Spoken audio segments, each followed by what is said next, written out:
Вітаю, мене звати Юрій Фізер. Взаємини України і Європейського Союзу. Здобутки і над чим нам ще потрібно працювати для того, щоб сформувати цей союз між нами і щоб Україна якомога швидше ввійшла до європейської родини. Про це та інше я поговорю зі своєю сьогоднішньою гістю. Це пані Віола фон Крамон, членкиня німецького альянсу 90-ті партія зелених. З 2009 по 2013 рік вона була депутаткою Бундестагу, а у 2019-му була обрана до Європейського парламенту. Greetings, Mrs. von Cramon. Thank you for joining me today. Thank you very much, Yurii, for having me again. Let's start. Ms. von Cramon, on October 10th, we saw another change of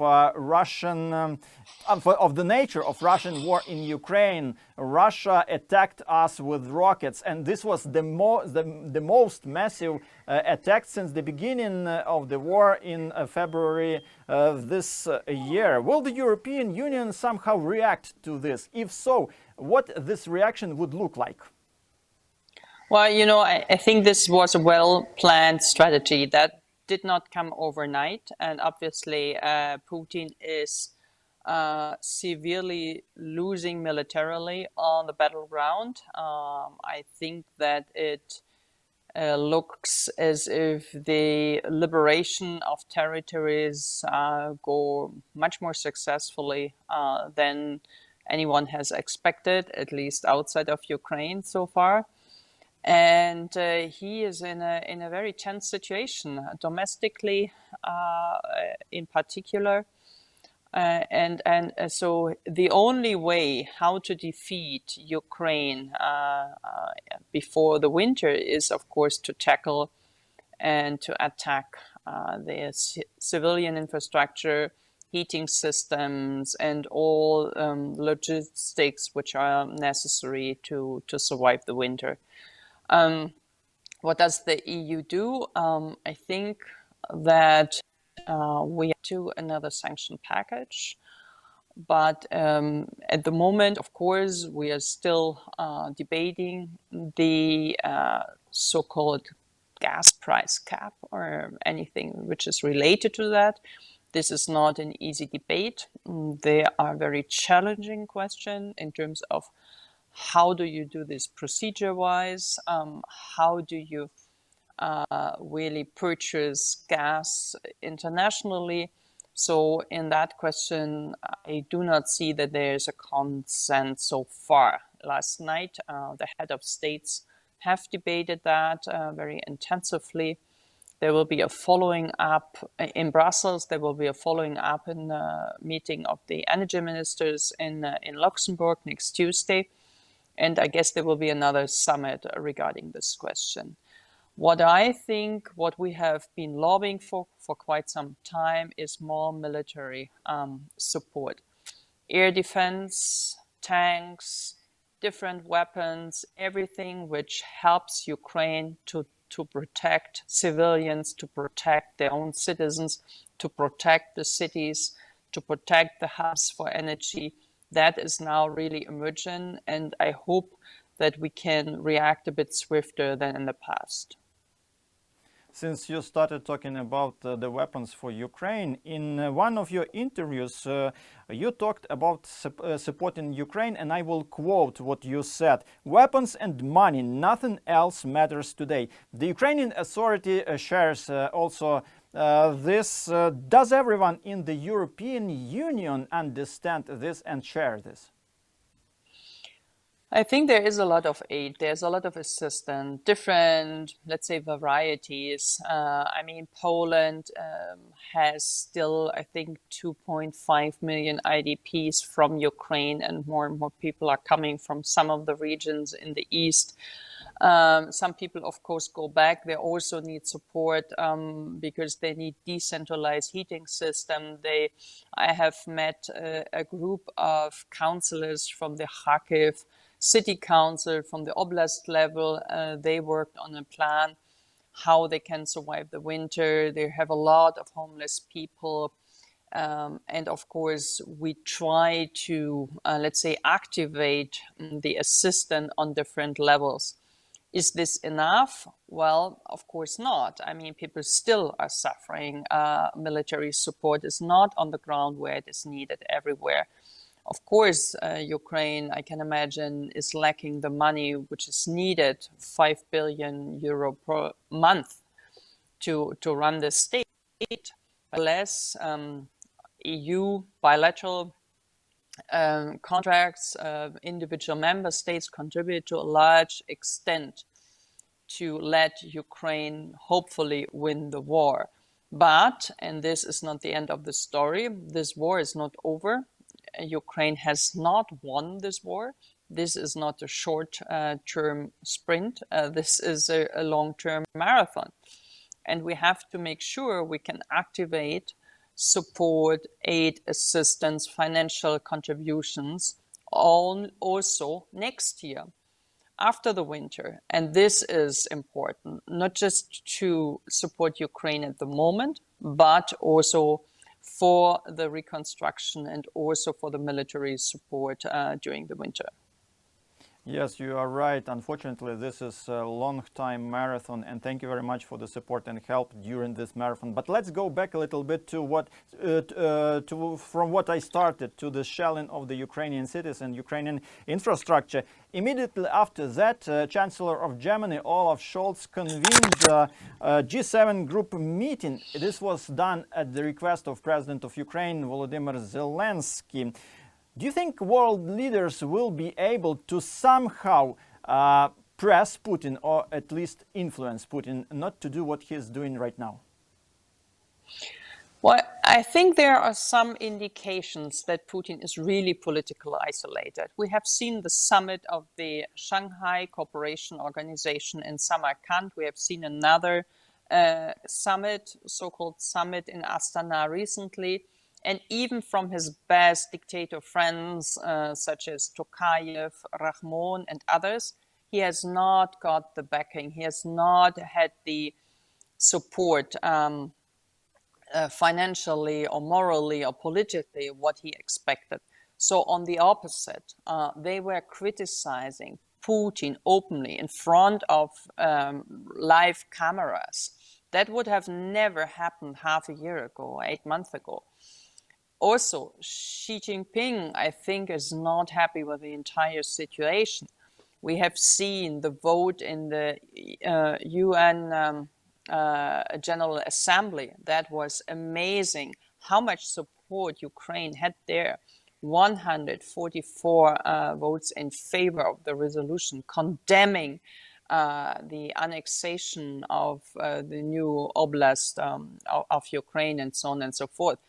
So I think what we need to achieve is getting the support not only from us Europeans, but also make sure that this disinfo, the hybrid war of Russia, debunked in those regions which are much more far away. I've talked last night to some human rights activists. They are here on an alternative security conference with people from the Middle East, with people from Africa, with people from Asia. They have no clue whatsoever what's going on and why we have changed our security paradigm. And we need to explain to them, we have to invest into Africa. I've spoken to some of your fellow citizens. They are going now, traveling to Africa, explaining in Nigeria, in Sudan, in Ghana, in different states, what's going on and what is the war all about. They just receive mainly this Russian disinfo, and we need to align with them. We have to support them. They have very many vulnerable groups. People are starving. They are affected by the hunger crisis. We have to make sure we get them all on our side, and then it is clear that Putin cannot win the war. He is completely isolated. But this is a lot of work, and we need to stay together in Europe, in the European Union for this. Will this be possible? Let's wait and see. Let's work together. Let's try to do our best. But I see a lot of action have been taken place in the course of support for Ukraine.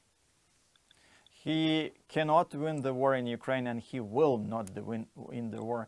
because we have our army and we have our help and support. Thank you for this. But let's talk a little bit about Putin's threats to use nuclear weapons and other weapons of mass destruction. Do you personally think he is serious? Well, I mean, Putin's style is to destabilize our societies. He knows exactly what recipes will work. He knows exactly how to get our, let's say, especially our German society, this wording of German angst has a meaning, and people react to this nuclear threat. Whether this is serious, we will see.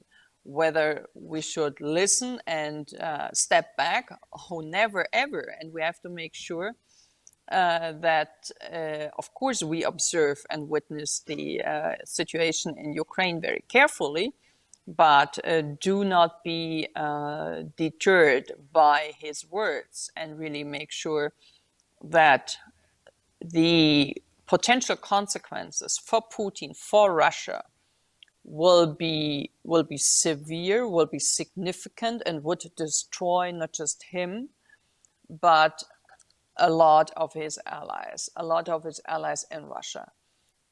And honest, this is, I guess, what KP, a chair of the Republic of China, People's Republic of China, has told Putin as well. I think there's a red line, and the red line is definitely the use of nuclear threat, use of tactical nuclear bombs against Ukraine.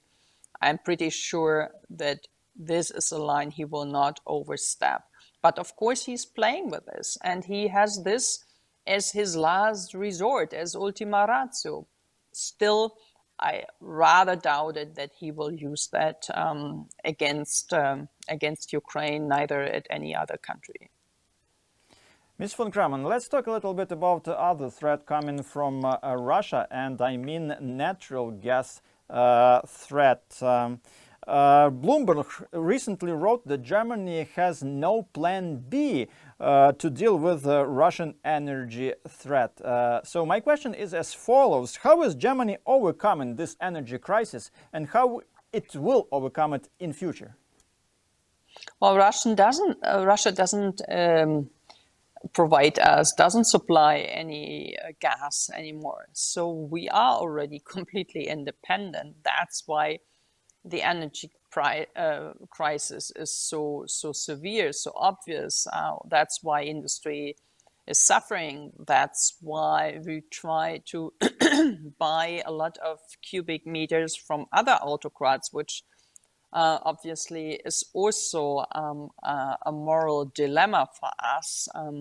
Not trading with Russia is one thing, but getting the gas from Azerbaijan, Qatar, Algeria is also not too much better. So for now, we have to substitute part of our gas, of course, with fossil gas from other suppliers. In the long run, we would like to substitute this with hydrogen. The Chancellor, together with our Minister for Energy, Robert Habeck, traveled together to Canada to sign a treaty with the Canadians to go for wind power plants, and then transferring this to hydrogen, bringing this over to Europe. That is, of course, a good project, but it will take time. Development, planning, technology as such is not on an upscale level which can be used immediately. Then, of course, we need to find more potential for energy saving measures. I mean, even we are here better maybe than you are in Ukraine, but nevertheless, we use energy. This can be done on an individual level, but not only. We have to lay out, and we have done so, a broader program for energy saving measures. And this needs to be implemented. One thing is having it as a law and have been voted on that and ratified that, and the next step is to implement that. We are lacking a lot of labor force here. We are lacking a lot of material for this. So many things are actually with a lot of backwind from Berlin, with a lot of political will from our ministries, but in the end, in the, let's say, operational phase, we cannot deliver, and it's not in our hand. So we are really tackling the crisis as good as we can, also on the European level. On the European level, some states have taken better precautionary measures before the war. They are not running into this energy poverty. They are not running into this huge delta, which needs to be substituted now from Russia. But nevertheless, all over Europe, prices increasing. Supplies are scarce, and demands is much too high. And we need we need to provide gas and energy to Ukraine. I've spoken to people from Moldova. They are terrible affected by this energy crisis. They are dependent 100% from Russia still. They don't know how they're going to survive the winter. So if you look around, it's not just about Berlin, it's not just about Germany, it is really about Europe and our closer neighborhood. Ms. von Cramon, I have to ask you this following question. In Ukraine, Germany is often accused of not giving us enough weapons to fight against Russian aggressions. How do you think? Are these accusations fair? Well, partly yes. I think that at one point we have to decide whether we will give Western technology, including the Leopard tanks, to Ukraine.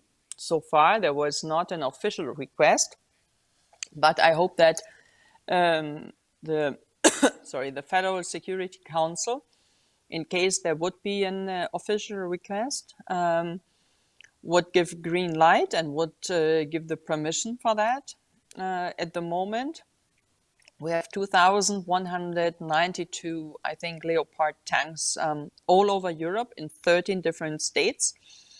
And none of the states have asked here at the government level whether they get the permission to export that. So far, it's always this circular deal with different member states, and then they deliver the old weapons. So what happened now with Slovakia, what will happen now with Greece and other states.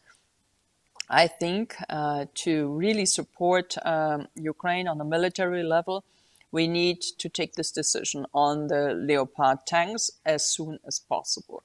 I think this could be a game changer together with other systems, but I wish the Chancellor and his consultants and his advisor would have a different stand on that. We are pushing hard. We see that Ukraine can use that Ukraine is technological advanced enough to deal with these weapons.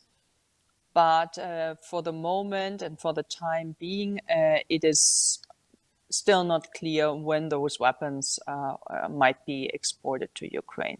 Second point, on the air defense system, I think Germany would and will export more. That is more a question of availability. Many of those systems are not in stock. We simply don't have them. They are just currently, they're being produced, and then they will be transferred to Ukraine. Okay, thank you. I hope it will be as soon as possible. Ms. von Cramon, at the end of September, Ukraine submitted an application for accelerated accession to NATO bloc. How do you assess Ukraine's chances to join the North Atlantic Council? It's hard for me to assume. I think we need to make sure that Ukraine receives real and valuable security guarantees. Whether this is NATO membership, whether these are individual security guarantees from certain member states of the EU and NATO, I don't know. I think that needs a broader discourse, that needs a broader discussion. For example, there was a paper written by Anders Fogh Rasmussen, the former General Secretary of NATO, together with Andrei Yermak, the head of the presidential office. I think those, let's say, inputs, those